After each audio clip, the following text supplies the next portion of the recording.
Well, what kind of legacy did Steve Jobs leave? That's still being written about, but author Karen Blumenthal is weighing in, and she joined me earlier to talk about her new book.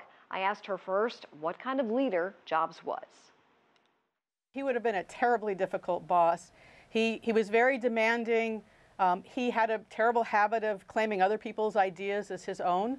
But he also had this incredible vision, and we overuse that word a lot, but he actually could see what he wanted, and he knew how to get there and how to get other people to get there. And I think that's one of the things that really makes him stand out.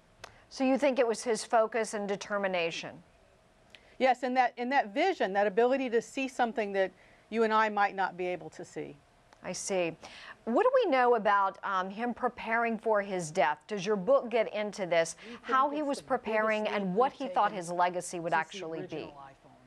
You know, I don't know specifically what he did, except that given the choice, when he knew he was very sick, between, you know, staying home and going to work, he went to work.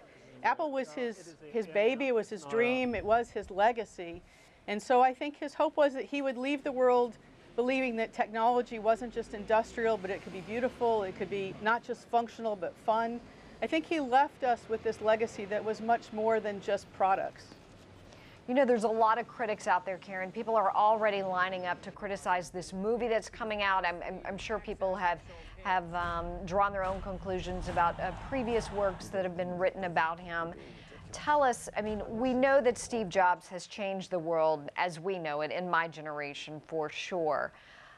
But do you think that he had any idea as his life was drawing to a close, what his legacy would be in the next generation? Well, again, I think he hoped that he would leave behind a belief that technology could be more than just functional, that it could be really special.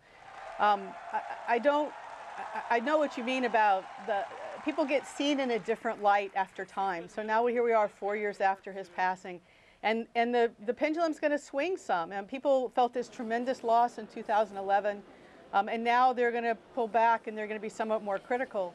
And we've seen that with other famous entrepreneurs like Sam Walton, who the perception's completely changed now 20 years after his death.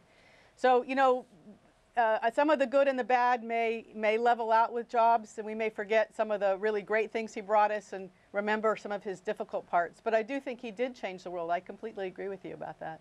Some people are saying that there's a lot of people out there cashing in on his legacy and that they're in fact hijacking his legacy. What would you say to those people? Well, you know, it's a story to be told. He himself didn't really choose to tell it. And so there's, you know, it's a fair thing to try and tell that story for younger generations, for current generations, and for generations to come. So that's what we do as storytellers, is to try and share the stories of unique and remarkable people.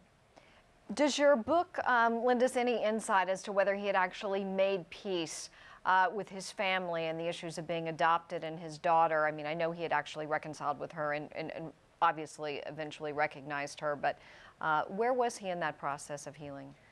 Oh no, I think he resolved that a long time ago. He knew his biological mother, he knew his biological sister, and they were very close. He, I think, had resolved most of his family issues. The one he didn't resolve was with his biological father, who he chose not to meet after his biological sister found him. And that was a choice based on some things that he knew about him or had heard about him. But that was, again, he made that decision. But I think with the rest of his family, he had certainly made his peace. He was, I think, a caring father, even though he might have also been a difficult one there, too.